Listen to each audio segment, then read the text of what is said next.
Добрий день, дорогі глядачі. Ви на каналі Alex Vlog. Вітаю вас. Сьогодні цікава зустріч. Я запросив до себе в гості, до себе на канал Андрія, мого друга. Ми вже дуже довго друзі, да? Я вже навіть не пам'ятаю, коли ми познайомилися. Це вже на початку 2000-х. На початку 2000-х, да. От. І яка тут ситуація? Чому я його запросив? Андрій зараз знаходиться в Аргентині. І мені взагалі цікаво дізнатися взагалі і про Аргентину, саме очима українців, да, і очима, скажімо так, ми в Аргентині іноземці, да, очима іноземців. Чому?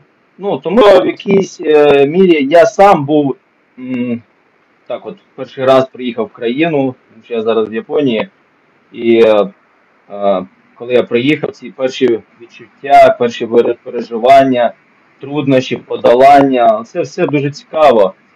Цікаво зрозуміти, як взагалі подолати це, скажімо так,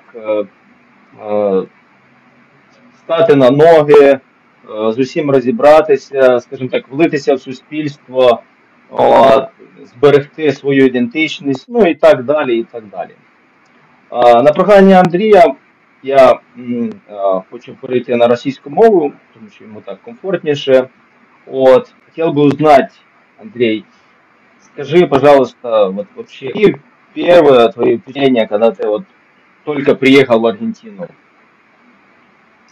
Мое первое впечатление, я когда прилетел в аэропорт, это была ночь, и, учитывая, что тут еще это была смена климатическая, то есть я из такой глубокой осени прилетел уже в позднюю весну.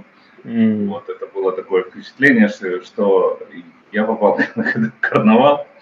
Почему? Потому что в аэропорту не работала система выдачи багажа, и народ, не было такой какой-то агрессии или знаете, там, озлобления. Народ там пел просто песни. Они нашлись, там уже где-то час она не работала, народа было много, несколько самолетов. Интересно. Да. И народ, он просто, это было шумно, но это было весело, знаете, такая атмосфера карнавала. И это было очень необычно по сравнению с Европой.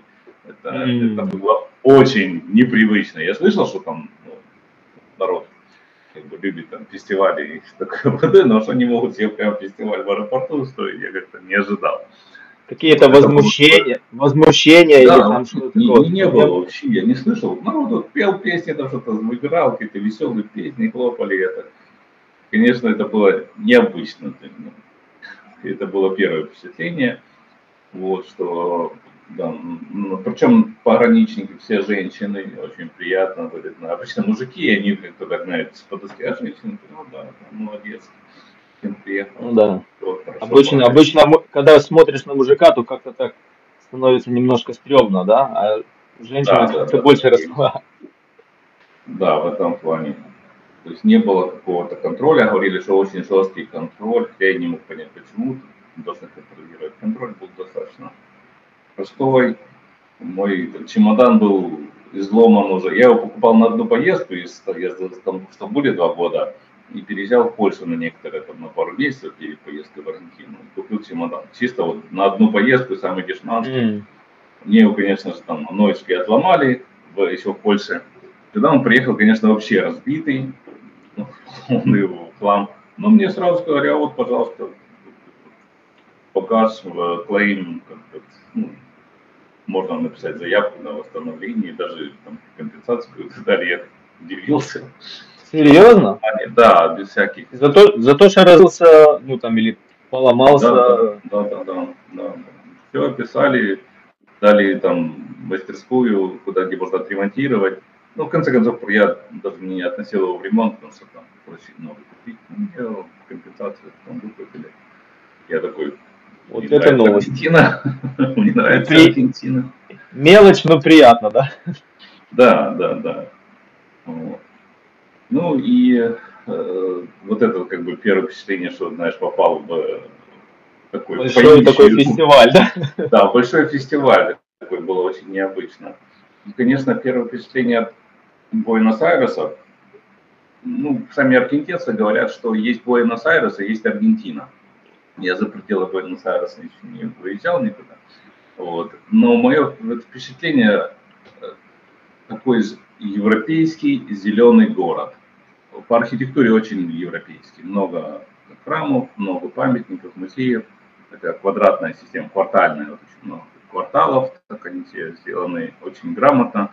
То ли это от англичан, то ли от итальянцев. Ну, в общем, очень грамотно продумано, как сказали некоторые местные жители, что, ну, это как бы местные жители, они тут уже лет по 30 живут, но это русскоязычный таксист, мне привез и сказал, очень грамотная система транспорта, вот эти что линии, все дороги односторонние, за счет этого очень мало аварий. Это он сказал очень грамотно, это он сказал даже от кого они унаследовали.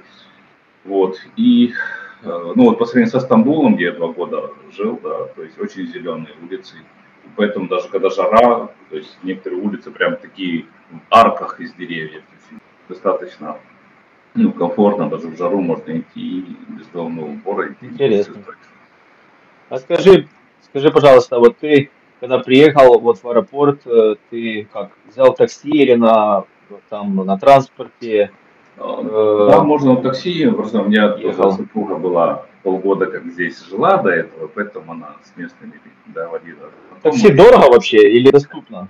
Очень дешево. Вот, дешево, такси да? очень дешевый вид транспорта. Скажем так, если заблудился и надо быстро куда-то доехать, можно брать такси. Есть даже такое такси, как мототакси. Мотоциклист просто приезжает, Uber, на мотоцикл. Садись сзади, шлем одел, он тебя повез. Мотоцикл — это самый быстрый способ. Средняя цена вот на такси приблизительно сколько это?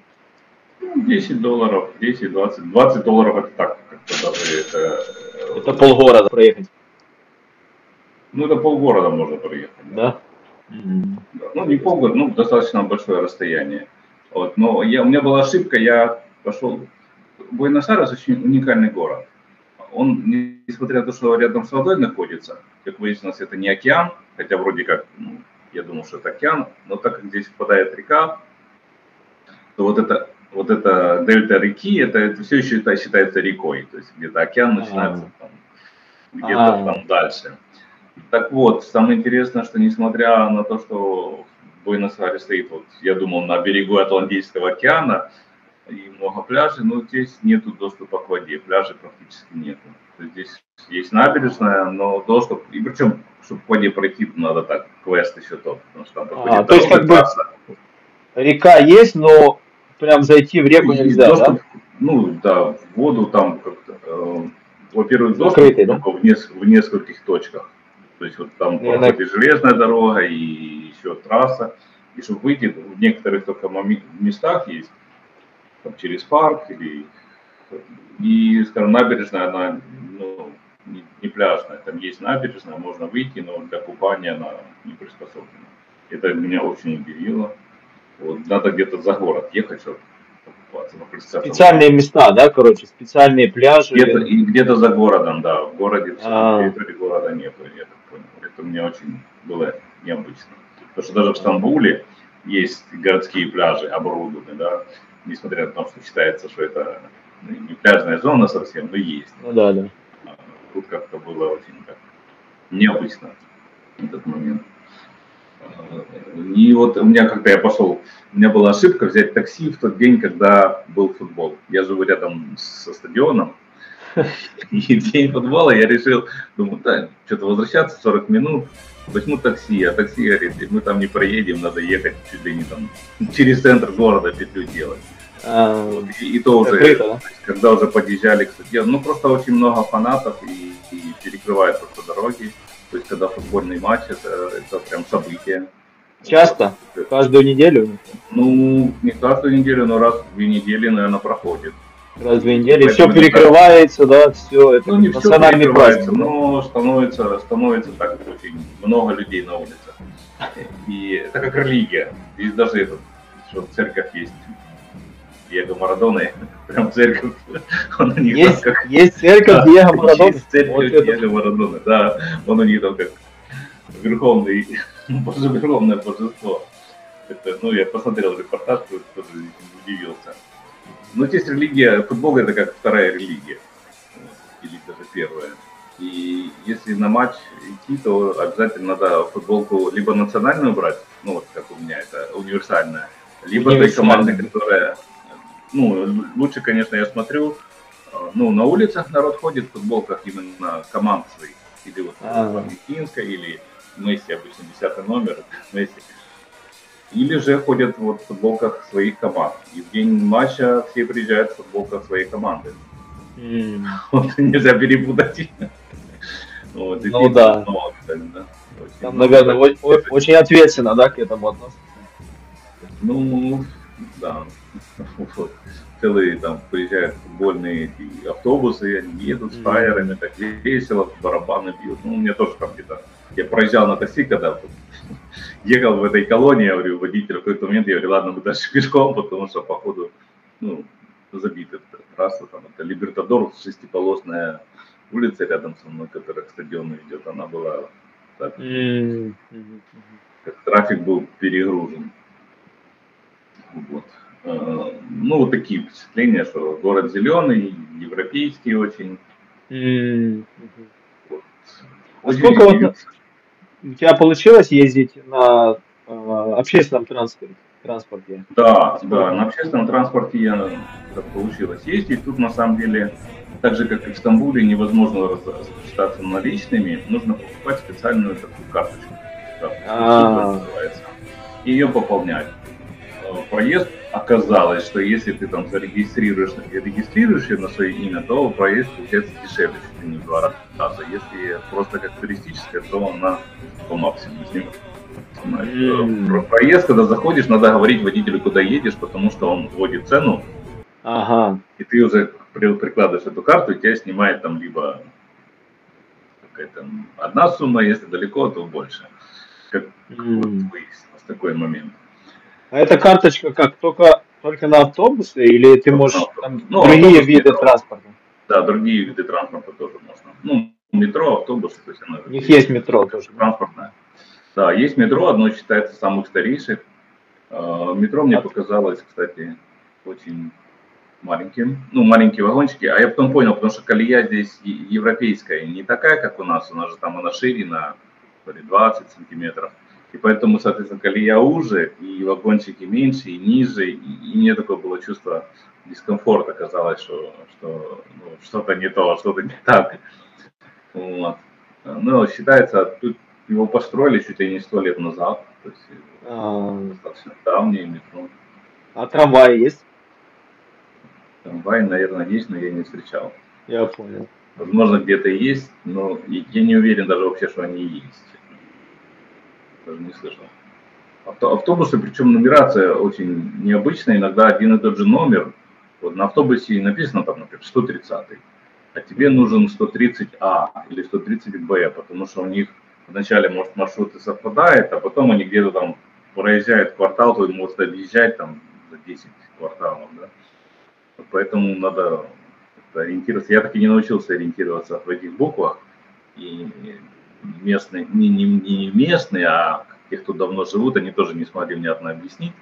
Поэтому я так экспериментирую. То, по крайней мере, то те транспортные потоки, которые рядом с домом, я уже изучил и уже знаю примерно как. Уже независимо от буквы я знаю, как доехать. Вот. Транспорт, ну, скажем так, обнаружил, что мне на поезде приехать в центр города, то есть у меня есть дорожная станция рядом с домом, так вот на ней и быстрее, и дешевле, причем этой же карточкой заплатить, и быстрее, и дешевле приехать в центр города, то есть на центральный вокзал, потому что там как раз миграционная служба рядом, и оказалось, что это дешево, быстро. Ну, единственное, что если не считать на ожидание поезда, если прийти и сразу сесть, то получается достаточно быстрый приезд. Вот. Что еще можно сказать? Ну, много музеев, очень много исторических было событий. Здесь был период какой-то хунты, и на берегу этой реки или океана, да, на берегу есть целый мемориальный комплекс, и там по годам количество жертв. Я не знаю, что это был за режим, вот это я исторически во время Перрона, по-моему, какая-то была тут руха. Тут было очень серьезное такое, как бы, политические преследования, и очень много там, какой-то пик пришелся на 76-й год, потому что когда я прям тоже видосик мы приложим, я прям на этот мемориал идешь, и там каждый год список людей, и в какие-то года там сколько людей, ну вот, ну, погибшие люди там, ну, пояснение мы сделаем с этой стелой, и я был очень поражен, что, оказывается, здесь был такой шухер, как говорится. И это самое ужасное, потому что когда там война между двумя там разными этносами, это еще как-то, ну, ты списываешь, ну да, там, типа чужие, да, а тут своих, то есть какие-то как будто эскадроны смерти были. В общем, какой-то был такой тут темный период у Аргентины, и поэтому, несмотря на что все такие как бы веселые, радостные, в парках танцуют танго, даже бабушки учат друг друга, это было, конечно, я понял, что здесь были такие темные времена, и про них надо помнить. Да. Я понял. Скажи, вот с точки зрения культурных ценностей, из культурных каких-то мероприятий, если вот ты приезжаешь туда, куда вот в первую очередь лучше сходить? Ньюсонский, ну, на футбол надо сходить, это, наверное, первое. На футбол обязательно надо сходить, потому что это как местная религия, как говорится, на футбол обязательно надо сходить. А мероприятия, тут есть и разные ярмарки, даже русские ярмарки есть. Тут очень оказалось большое комьюнити русскоязычных, ну, они все тут, и украинцы, и русские. Ну, они, я не знаю, вместе они или нет, потому что я был и в тех тусовках, если украинскоязычные украинскую мову спілкуються, ну, особенно все последние события повлияли. Ну да. Вот. Ну, вот в основном украинцы, это в основном молодежь, а те, кто приехали раньше, это если украинцы, они по-русски говорят, они тоже в русскоязычных комьюнити, кто-то там гречку привозит, там магазины целые делает в интернете. Ну, честно говоря, да, такие моменты. И вот ярмарка русских продуктов была там, можно прийти и купить разных. Оказалось, я когда с разными семьями знакомлюсь, у меня в гостях была семья одна, жена, допустим, из Парагвая, муж аргентинец. Но когда мы начали общаться, оказалось, что там дедушка у этого аргентинца русский, ну как русский, из Российской империи его там в 3-летнем возрасте привезли. Ну, как все, они называли всю Российскую империю. То есть он вполне мог быть как из юга Украины, так и из какого-нибудь Мурманска. Туда он привез, естественно, он дедушка, не знаю, откуда дедушка его привезли, это из России. Вот. А жена оказалась, у нее голландские корни, но они из Голландии куда-то убежали, когда-то лет там 150 назад, убежали из Голландии из-за религиозных преследований куда-то на территорию, как она говорит, России или Украины, тогда Российская империя была, а потом оттуда убежали в Канаду. И вот из Канады уже она в Парагвай приехала. И я говорю, ну если в Канаду, то это скорее всего с Украины, потому что ну, это хлеборобы как бы ехали на канадские хлеборобством занимался. Ну вот оказалось очень много тут людей, я встречал, что там дедушка там, у меня дедушка откуда из России, Россия они называют весь вот этот все постсоветское или предсоветское пространство. Оказалось, я был очень удивлен. Ну, хотя, конечно, здесь больше итальянское влияние, потому что даже на язык повлияло. Ну, прощание это чао, по-итальянски. Вот такое. Испанский язык тут тоже особенный, здесь не чисто испанский. Здесь испанский, где вот это их знаменитое double L, двойная L, произносится не как Е. То есть ты говоришь не Мияму, не мое имя, Мишаму. Как Ше произносит. Такой как бы... кстати, да, то есть все на испанском говорят, да? То есть, да. Испанский, английский, да? Испанский, английский тут мало кто знает. Даже миграционные серьезно? Да, даже в миграционной службе мало кто знает английский язык. Вау. То есть если ехать в Аргентину, то, в общем-то, надо учить испанский, да? Полакому испанский. Muy bien. Причем аргентинский вариант. Потому что говорят, что... свой акцент, да? Свой диалект. Ну, это фонетический, да. Свой фонетический и некоторые слова, да. То есть в основном, конечно... Ну, кто-то говорил, даже из тех, кто знает испанский, из русскоязычный, рассказывал, что приехал, начал, зная испанский, начал говорить по-испански, его не понимали. Ну, как он сам сказал, от меня не понимали. Ну, есть особенности, да. Но многие знают, некоторые знают английский, поэтому... А вот скажи, пожалуйста, вот в плане семьи, семейных ценностей, традиций, вот я просто слышал, что вот, ну, Южная Америка, она, ну, в частности, вот сейчас в Аргентине, да, такие все семейные, вот, если праздники, то встречается вся семья, там, родственники. Это правда или нет? И вот насколько он Да, отличается от наблюдается. Европы? Есть такой момент, да, не очень семейно ориентированный. Я не знаю, это влияет больше религиозный момент или традиция, это как-то, да, есть такой момент, они вот по воскресеньям встречаются на свой вот этот гриль знаменитый. Да, оно такое больше... Барбекю, да? Да, и очень часто дети даже до 30 лет живут с родителями. Ну, я не знаю, это экономически связано или... Ну, такая вот есть, да, момент, что они достаточно здесь. Но, скажем так, одной из культурных особенностей, так как я прожил в мусульманской стране 2 года, то у меня очень вот культурная особенность, отличие даже не от Европы, а именно от Турции. В Турции очень редко я видел людей, ну, мужчин в шортах, это в основном туристы. Ну, потому что там в мечеть нельзя заходить с открытой голенью, по-моему, там есть такая норма. И даже летом все вот с закрытыми частями тела. А здесь шорты это как повседневная одежда у многих, да. То есть на улице это очень. Вот это первый момент. И, ну, женщины, соответственно, если там мусульманская страна, и тем более я жил в традиционном районе в Турции, в Стамбуле, и все вот именно там закутанные, то здесь очень, очень открыто. Это такое было очень ну, непривычно не видеть. Тем более, что я в лето приехал, да, и достаточно открытый такой вид.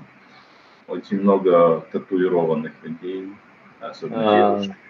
И на лице даже много татуировок. И в школе, когда мы отдали в аргентинскую школу младшего, и у него был выпускной, тут 3 школы поделены на 3 уровня, то есть начальная она до 6 класса, до 7.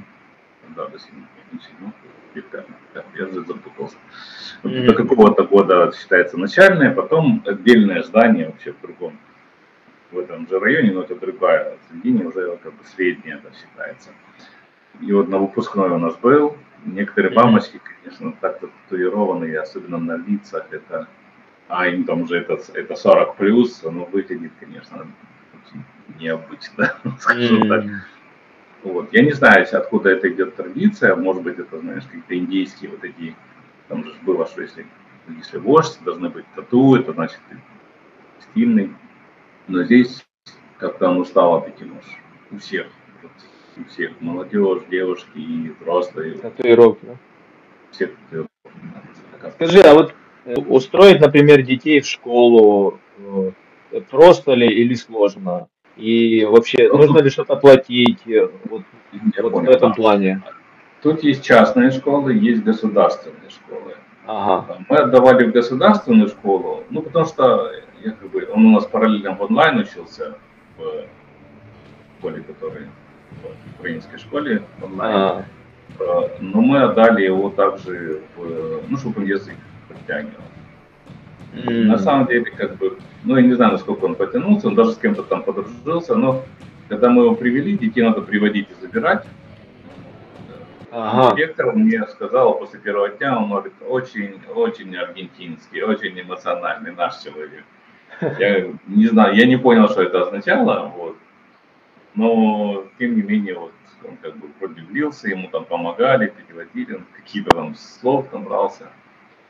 Кстати, вот как ему, там же все дети, да, на испанском, а как вот... Ну, кто-то знал английский, кто-то ему переводил, то есть как бы, как-то он коммуницировал, мне самому было это интересно, но я так понял, что у него был ноутбук, мы выдавали, то есть там детям выдаются ноутбуки, он там, если было что-то непонятно, переводил. Учителя достаточно, я понял вот отличие как бы, как это сказать, постсоветских учителей и местных.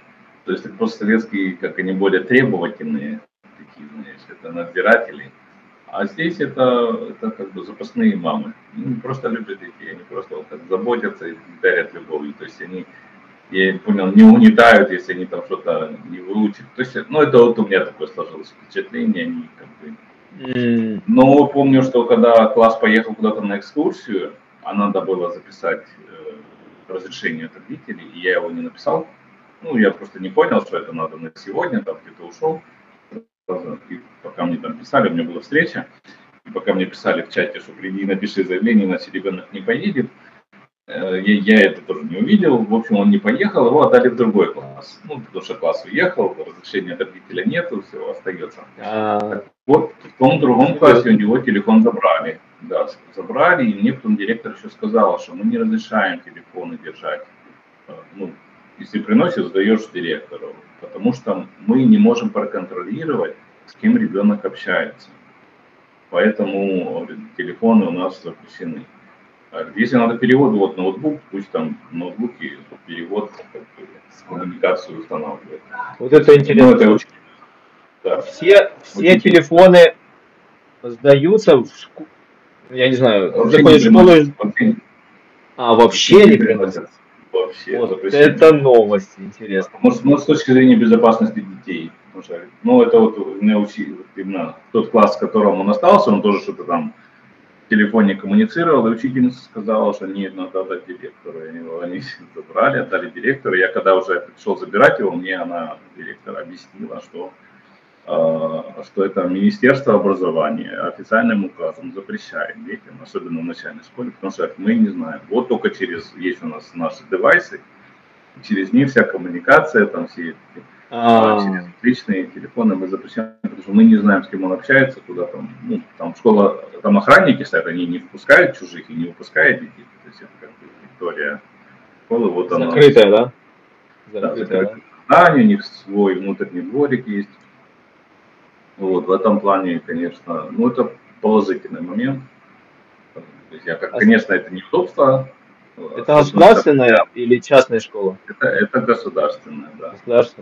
Государственная. Школьная форма достаточно уникальная у мальчиков в государственной школе. Это белый такой халат. Ну, нет, тоже халат?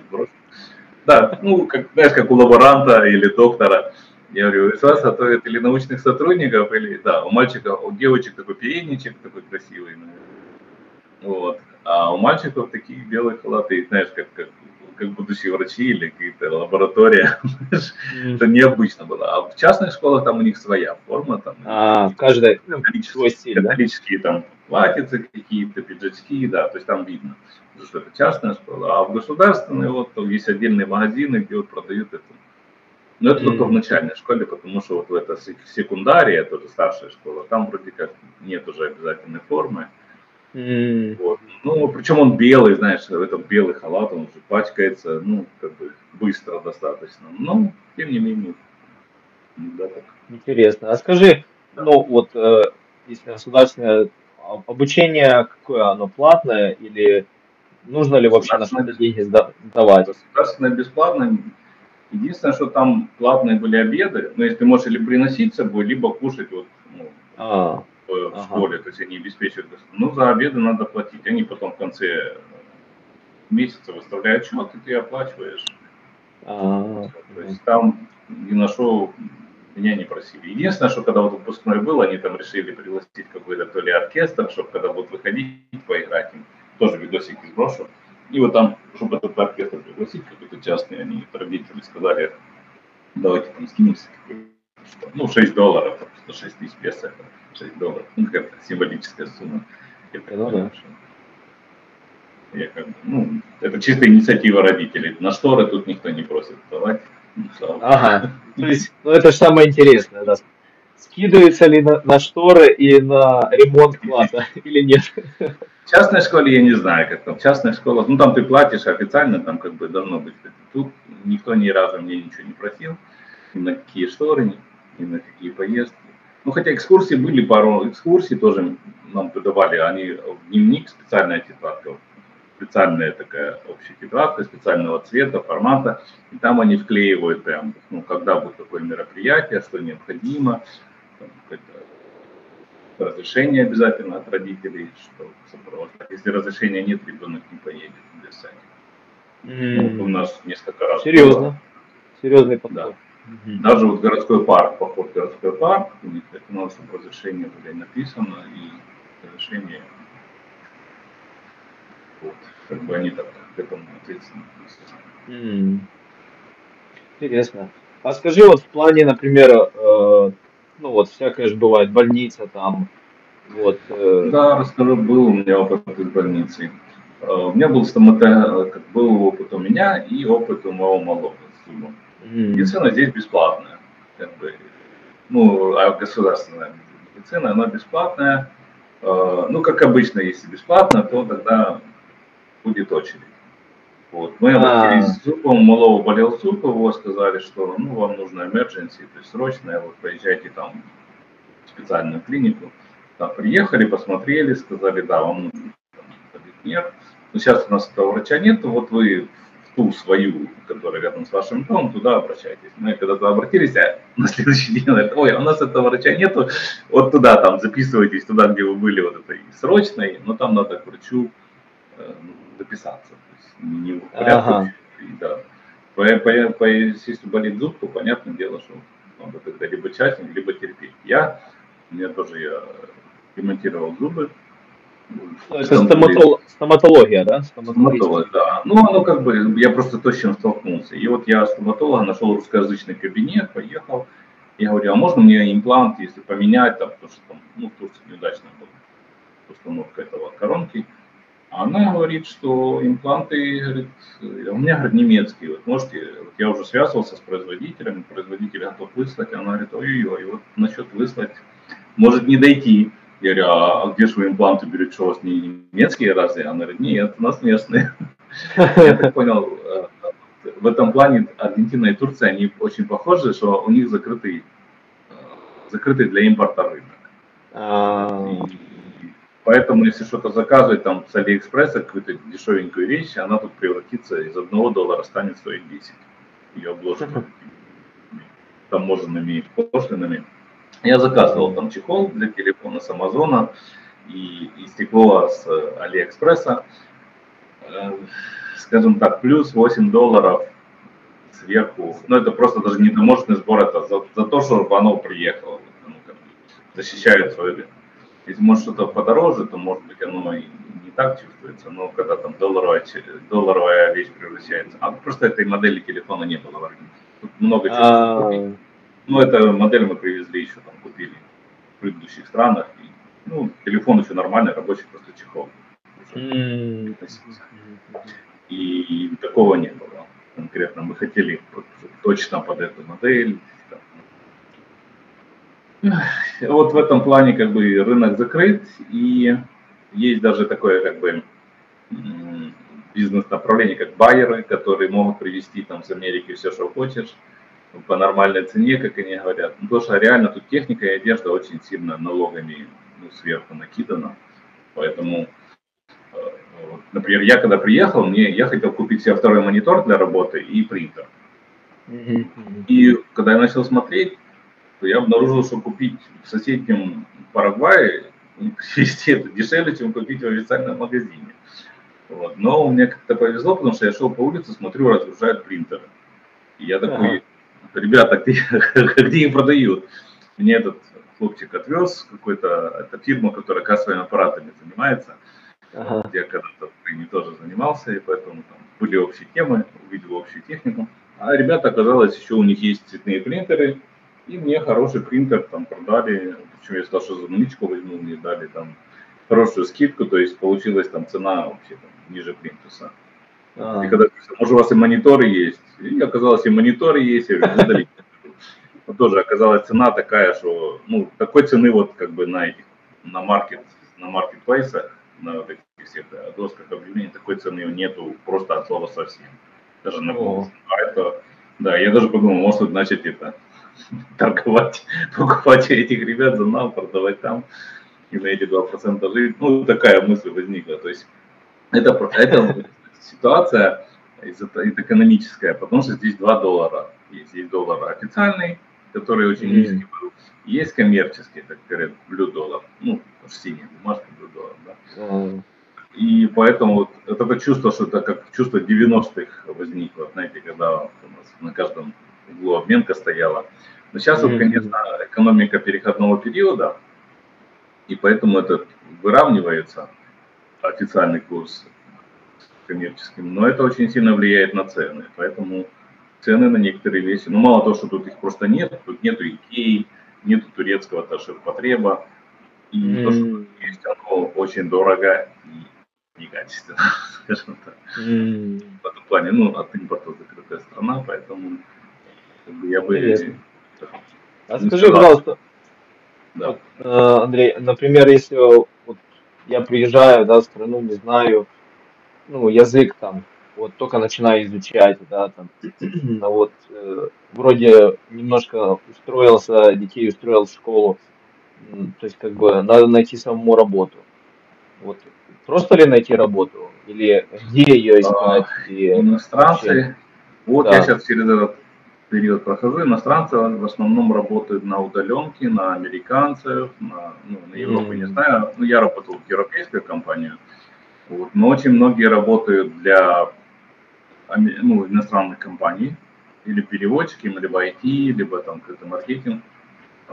И американцы, даже вот есть такая услуга, как колл-центр, когда в Америке приходит там русскоязычный, испаноязычный человек, и ему через вот эту фирму-посредник дают как бы местного, то есть либо там русскоговорящий, либо испаноговорящий, который ему переводит. И он, вот, человек-переводчик, получает здесь там, либо за время перевода, либо за там, ставку. Ну, понятное дело, что за счет вот разницы услуг, которые оплачивают получатель услуги в Штатах и здесь, очень, ну, эта разница как бы достаточно большая, но для местных жителей, я так понимаю, что это тоже очень даже неплохая сумма была раньше.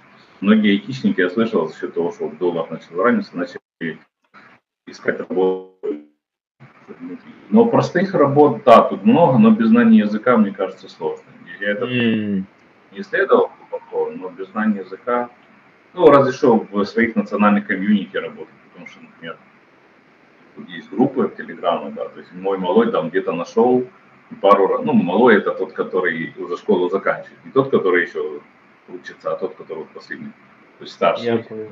Где-то нашел что-то там, знаешь, куда-то где-то доставку какой-то, что-то там цветы отвез, там заработал какие-то свои $30.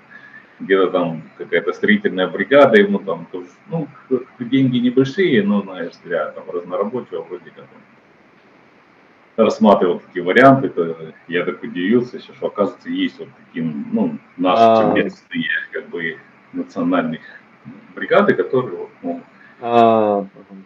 привлекать, то есть, ну, можно найти. То есть я знаю девочку с Беларуси, она там тоже цветами занимается, там и цветами, и ноготочками, ну, как бы крутится. И... Кто хочет предпринимать с кошелкой, тут есть много возможностей. То есть... Но да, они, конечно, все не такие высокооплачиваемые.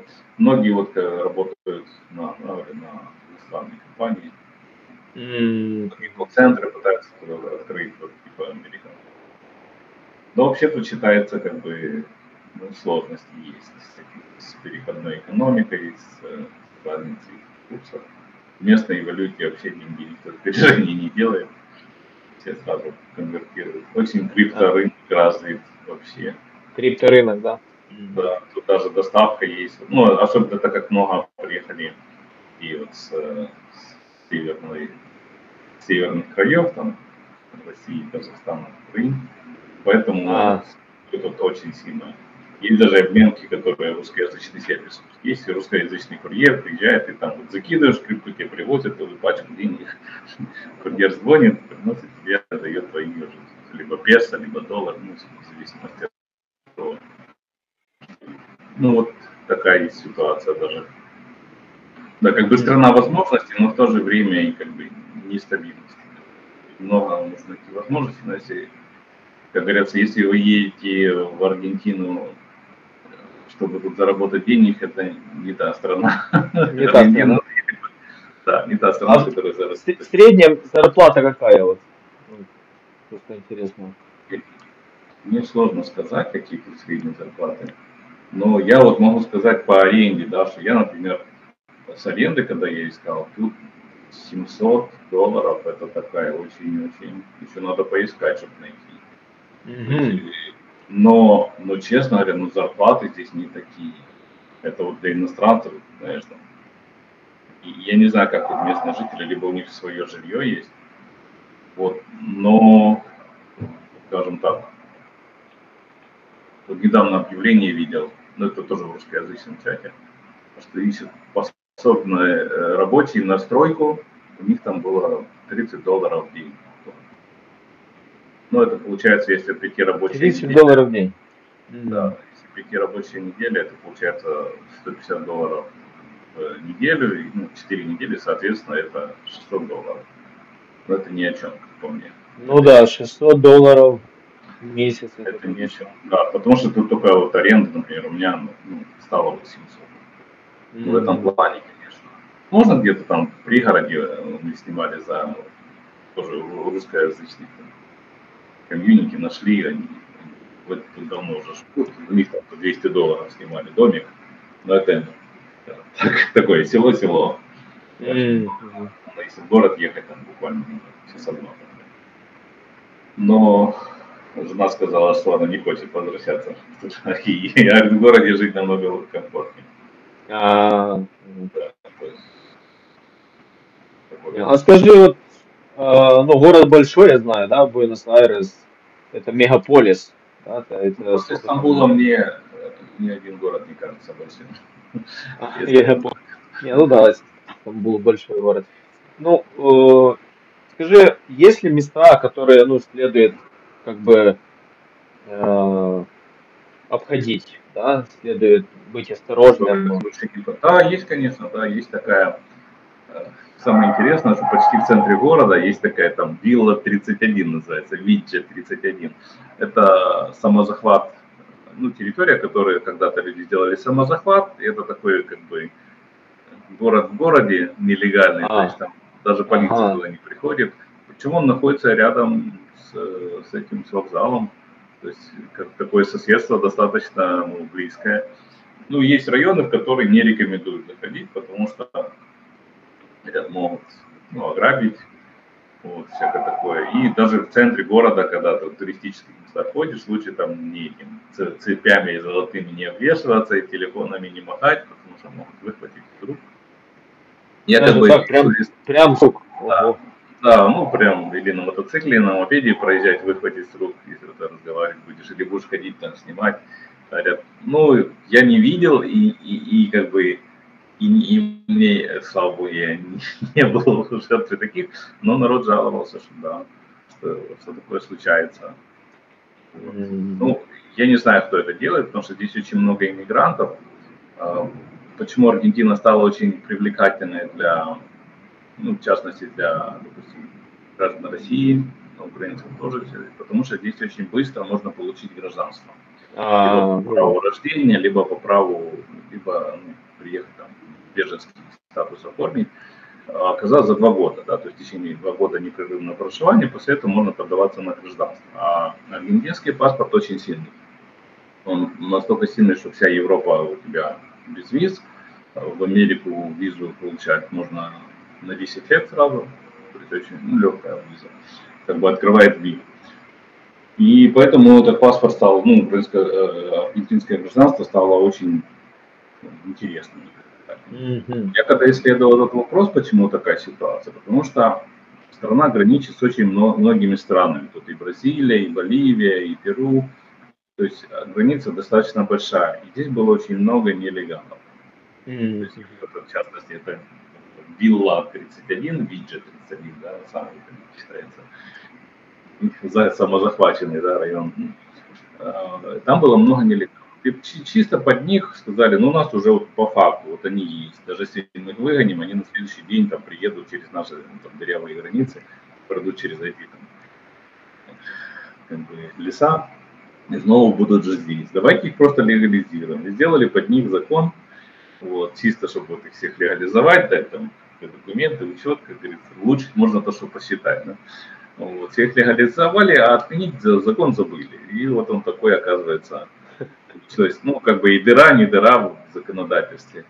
Вот. Но сами говорят местные жители, ну, которые вот в миграционной службе работают, говорят, такого наплыва как бы, выходцев из бывшего Советского Союза мы не ожидали. Говорят, вот последние 2 года очень такой что-то активный идет поток, ну, потому что все хотят стать аргентинцами. Так как это нация иммигрантов, то как бы приезжим, ну, у нас относятся нормально, нет какого-то дискриминации. Ну и причем очень разнообразная, разношерстная этнический состав. Иногда идешь там или в транспорте видишь какой-нибудь вот, прям, знаешь, вот как в фильмах про индейцев, вот такое индейское лицо, вождь, просто какой-то вождь индейский. Вот прямо, знаешь, хочется сфоткаться, прямо аутентичный такой, знаешь. Таких, ну, тут индейские бывшие земли.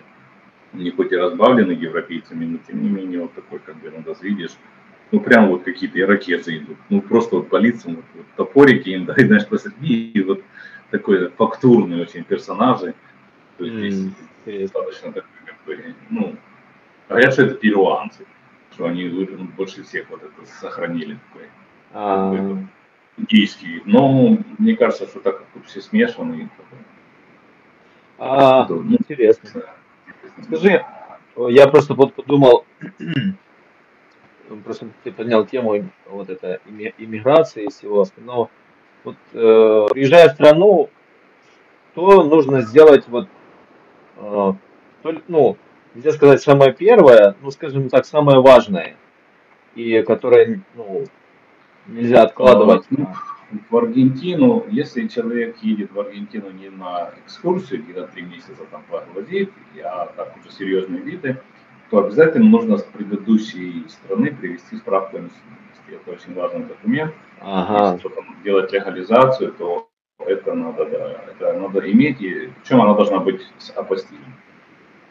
Они как бы, ну, требуют документ такой. Ты можешь, конечно, как бы легально, когда вот приходишь, первое тебе дают документ, называется прикария.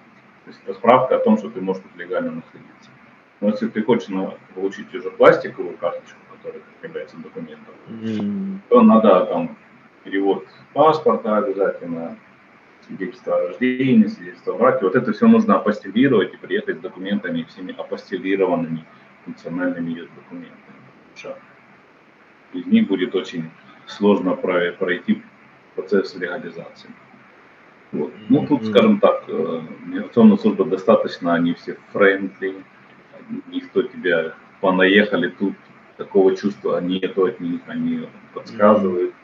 И причем даже когда я вот справка о несудимости мне нужно было украинская, они мне дали, ну я сказал, нет возможностей, потому что я там уже 3 года не живу, они мне дали специальный бланк, где по-английски, по-испански, по-английски, и не по-украински, но по-русски, да, что так как я из Украины, я не могу предоставить. Прям уже готовый текст написанный, я просто подписал же. Я так что, да, что вот английский и русский, то есть в этом плане мне как бы было, ну, приятно, что они, как, по крайней мере, на понятно, одном из понятном языком на двух писали. И Google переводчик, конечно, преимущество эпохи, он помогает понять, что происходит. Там, Ну да, да. Вроде несложный, но иногда, чтобы не было как бы недопонимания, лучше его особенно в официальных органах. Вот. Это вот справка о несудимости, это важный, потому что, например, с Германии те, кто приехали и не привезли такую справку. Например, я из Турции, я заказал ее удаленно через электронное правительство, я получил электронный апостиль, здесь перевел, все. Подал. Да, вот Турция в этом плане, она как плюсовой момент, они предоставляют. Причем сразу на испанском мне эту справку сделали. То есть, ну, электронно заходишь и делаешь заказ, и бесплатно делается. Апостиль, да, там какие-то символические деньги заплатил. А в Германии те, кто приехали, те не знают, что делать. Потому что в Германии нет такого сервиса электронного. Это только ехать в Германию или искать там агентство. Ну, это большая становится проблема. Если хочешь легализоваться где-то ты жил на протяжении прошлых 3 лет больше года, не просто как турист поехал. Да, вот такой момент есть. Да. Интересно. Знаешь, вот я подумал, ты уже там, в принципе, довольно-таки долго, да? Ну, так, ну, Не, я ска- и полгода даже не праздную. а еще, Да, я ну, вот скажем так, не первые дни, да, уже, да, ну, не первый день даже. больше, да? За это все время, вот, было ли какой-то такой случай, самый такой запоминающийся? Вот, Ну, случай, который что-то такое, что запомнилось. да, вот. Ну, Ну, может, самое какой-то такое вот, ну хороший вот момент. покупка вот этого монитора с принтером, где А, вот это, да? я шел вообще сим-карточку оформлять. Это тут надо сим-карточку покупаешь, ее надо потом привязать, чтобы она и вот как-то вот необычным образом, и там нашелся англоязычный специалист, и вот оказался еще сфера, знаешь, там, ну, как бы та, в которой я был, как-то вот, знаешь, такой очень необычный, это я как знак воспринял. В этом плане вот это было необычно. И я Мгм. обнаружил, что все можно купить здесь и по нормальной цене. Это вот то, что вот из необычных. Так, на самом деле, так у меня работа была связана с компьютером, с IT, то есть я в основном, конечно, сижу за компьютером, все в этом плане. Мгм. То есть я как бы, нельзя сказать, что так сильно погулял по этому, по городу. Такое чувство, что, ну, знаешь, если вот так вот с местными, скажем так, подружиться хорошо, да, то они могут рассказать, подсказать, Да. где можно что по дешевке Однозначно. купить, куда пойти, да, то есть как бы очень Да, важно конечно, вот это могут. вот Да, да, да, да. Это даже, ну, способ может, не интеграции. столько местные могут и не знать, а вот те, кто приехали до тебя и тут уже живут, они могут А, подсказать. И вот те, кто раньше жили тут, я когда там задавал вопросы в чатах, там украинских, русскоязычных, украинских чатах, ну, некоторые ребята прям перезванивали и прям рассказывали, какая процедура, куда надо пойти, какие документы подготовить, что надо делать. И это очень помогало, потому что когда ты вообще не знаешь, и были местные тоже, то есть она обращалась, она подружилась с местными семьями, тоже познакомилась, и они прям ей заполняли на сайте миграционки, то есть и рассказывали, как там. Хозяйка тоже, она знает английский язык, она аргентинка, она м, подсказала, как со школы, на какой сайт зайти, чтобы податься в школу, надо на сайте зарегистрироваться, они смотрят, а, какой вокруг тебя территория, вокруг тебя, где меньше мест, куда могут, и говорят, вот в ту школу идите. И вот эта хозяйка подсказала, ну они очень такие френдли, очень такие, как называется, мгм. курасон, сердечные люди. Ну и Круассан. почему, да, почему жена выбирала Аргентину, потому что она имела опыт до этого с латиноамериканцами, но это очень сердечные люди вообще, как бы все Мгм. вот такие очень, ну, открытые, я не знаю, как это связано, это, знаешь, как мне приятель говорил, что мексиканцы, они имеют вот такую индейскую простоту, то есть открытое сердце, и католическую набожность. То есть вот М, такое как бы комбо получилось. Это в частности с мексиканцами, но я так понял, что вся Латинская Америка, так как она вот имеет такой бэкграунд как бы католический, то есть он как бы, и вот эта индейская простота и католическая набожность, оно соединилось и получился такой вот как-то особенный этнос, да, хоть тут все иммигранты, да, но оно вот такое особенное какое-то ну, мгм. комбинация. Она нигде, вот в Европе нету такого. Потому что М, мой знакомый, я там по Фейсбуку смотрю, он в Буэнос приехал, говорю, а что ты делаешь? Он, а я приехал посмотреть на местных жителей, и говорит, потому что в Европе я часто с латиноамериканцами сталкивался, и я такой решил, надо поехать посмотреть, что это за такая латинская, ну, он ездил в Бразилию, Аргентину, говорит, а, потому что очень какие-то особенные люди, говорит, особенные люди, я решил поехать, потому что увидел, что что-то ну, как-то необычное. Вот. м, Я так удивился, что он, ну, так вот сказал, что да, езжу по миру, изучаю культуры, и вот он чисто вот в Латинскую Америку, потому что люди, ну, хоть они язык м, такой же, но они отличаются от испанцев, говорит. Это немножко другой компонент. Вот. И, ну да, вот мы в частности, почему Аргентину выбрали, потому что посчитали, что местный, э, как бы вот этот сердечность, она сможет повлиять на детей.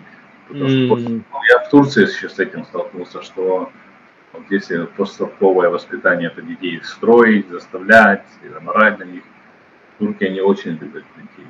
Я вот впервые имел опыт такой не постсоветской, как бы, ну, отношения к людям, к детям, да, и здесь тоже вот, хоть тут и говорят, и был социализм, вот, но я так понял, что они в него так не прониклись достаточно глубоко, как у нас там за несколько поколений в нем выросли, в этом советском воспитании, советский человек так получился. Здесь как бы другое. Другой подход, да? Да, другое отношение, да, то есть. Отношения. Да, в этом плане мне этот, мне очень понравилось здесь. Еще одно отличие заметил, например, от Стамбула, не от Европы, что если Стамбул это город котов, которые везде повсюду, то Буэнос-Айрес это город собак. Ага. Есть очень много собак, собачников. Есть даже такая профессия, которая, тоже мы приложим видео или фото, где люди на улицах прям выгуливают вот у них собак, а прям ведут их, вот, в течение рабочего дня им отдают, или они приезжают на машине, собирают от собак, и они их выгуливают, там ходят, кормят. Вот. Поэтому тротуары, конечно же, иногда в остатках собачьего, как это, переработки остаются. И поэтому тротуары каждый день тут моют. Иногда выходишь, такие тротуары с утра чистые, вымытые, широкие.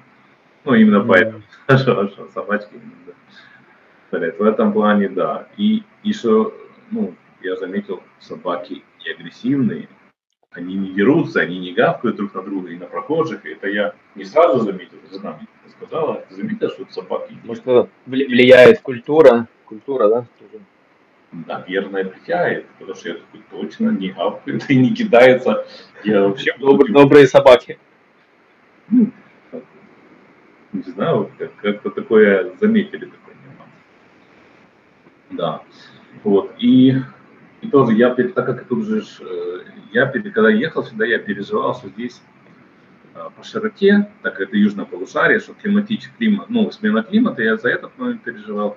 Также я переживал, что из-за того, что здесь широта Кипра, то есть если северное полушарие, Кипр примерно находится на такой же широте, как Буэнос-Айрес. Я думал, что здесь будет жуткая жара. Но, к удивлению, здесь немножко по-другому. Не так, если на Кипре там пекло, здесь как-то не чувствуется. Да, иногда жарко, вот особенно сейчас, вот середина такая лето, жарит во все солнце, там 35, но нету такого, как мне рассказывают, что там раскаленный асфальт, там чуть ли не плавится, и нету облаков, на Кипре, да. Здесь другой момент. Наверное, потому что континент и океан рядом, как-то баланс какой-то появляется. Вот. Что я хотел сказать? Это ж у вас, получается, сейчас типа лето, что ли? Лето, да, у нас лето. А когда... Поэтому Рождество было у нас 35, солнечное, все, футболочка, елочки стоят, надувные снеговики. Интересно, а когда в Европе лето, у вас зима, да, все наоборот? Да, зима. Зима тут мягкая, скажем так, но очень влажная.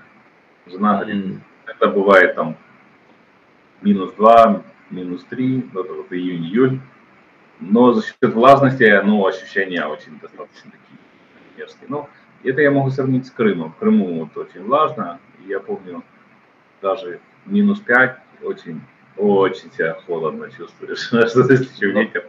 Если влажно и -2, 3, 5, это чувствуется такое чувство, что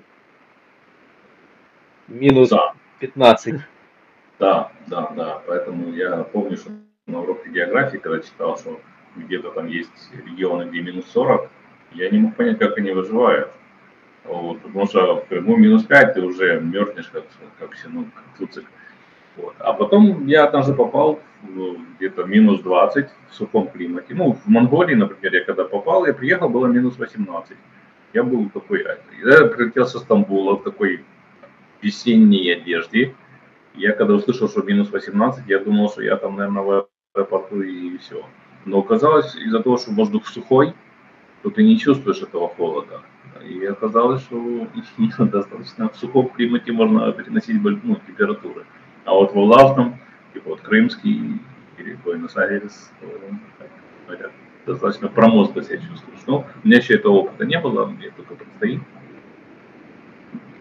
Кстати, учебный год, да, еще про учебный год, он интересно, что он попадает в рамках одного календарного года. То есть в декабре школа закончилась. То есть получается у нас не так, как у нас там, наверное, 2024-2025 год ты учишься, а вот 2024 год закончился учебный год.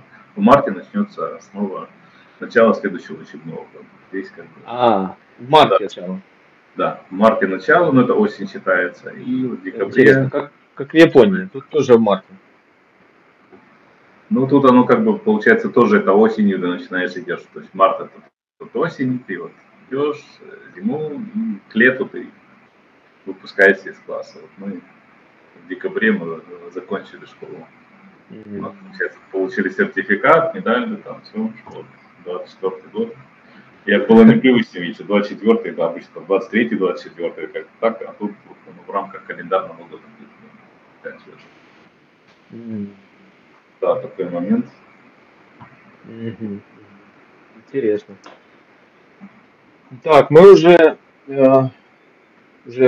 больше часа в эфире. Скажи, мог бы ты сделать какие-то такие выводы? Да, я был вот такой, что это та страна, в которой я хотел бы, чтобы мой ребенок получил культурное образование. Он мог как отношение к этому наследовать и смог воплотить в своей семье. В частности, отношения там, к родителям, вот это семейные такие торжества, то есть мне это понравилось. Отношение к другим, то есть такое очень приветливое. То есть этот момент, вот, это то, что я хочу, чтобы от Аргентины ребенок и дети научились, могли наследовать и практиковать. Это вот то, что от Аргентины я не хочу. И такое, и отношение к жизни, как у них говорят, транквила. Спокойные отношения. То есть у них нет этой интенса, всех денег не заработаешь. То есть у них вот это вот такое отношение транквила. Спокойно, все будет хорошо. То есть вот этот момент у них как бы такой, иногда это мешает, потому что надо, наоборот, как бы хочется напрячься, но это с нашей уже культурой. Вот это аргентинский мне очень нравится. Я думаю, что его надо наследовать. Потому что мы слишком серьезно относимся к каким-то незначительным вещам, которые нам кажутся в моменте очень важными. А по факту это про них и не вспомним. Поэтому аргентинцев надо этому научиться. Понятно, хорошо, да, спасибо за такой вот искренний разговор, за то, что искренне так вот поделился. Да, дорогі підписники, дякую за те, що додивилися до кінця. До речі, буду вдячний, якщо ви теж, хто не підписався, підпишетесь, поставите лайки. Ну, так кажуть, треба, щоб ці лайки поставили. Лайки. От, чекаємо на ваші коментарі. Якщо у вас є якісь питання, будь ласка. От, скажи, Андрій, може ти ще щось хотів би додати наостанок? Є якісь думки? Вспомнилось, что очень много активностей аргентинцы проводят в парках. Я даже сам ходил, занимался там тайцюань. Они есть в залах проходят, а есть в парке. И это очень так широко. И это в плане какая-то близость с природой. Знаешь, они и йогой занимаются, кто-то там и танцами. Прямо вот в парках. Очень много я встречал. И в этом плане очень гармонично, что знаешь, взаимодействуют. То есть они не в потном зале бегают там, или там, такие. А именно в парках. Это как бы тоже такой момент я отметил. И это то, что мне здесь понравилось. Я понял. Значит, я думаю, можно такой еще вывод сделать.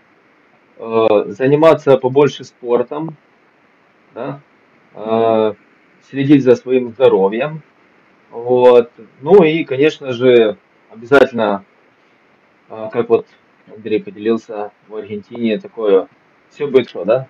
Я знаю, что некоторые еще так вот руку к сердцу прикладывают. Спокойно, спокойно, да? Да, А, или да, то да. в Индии. Да, наверное, тоже перепутал. Вот. Ну, я думаю, очень важно смотреть с надеждой, со спокойствием в будущее. Вот. И да, все будет хорошо. Думаю, так, да. Хорошо, хорошо. Все будет хорошо. Рад был общению. Да. Всё, до свидания. Щасливо. Удачі вам всім. До побачення, до скорої зустрічі.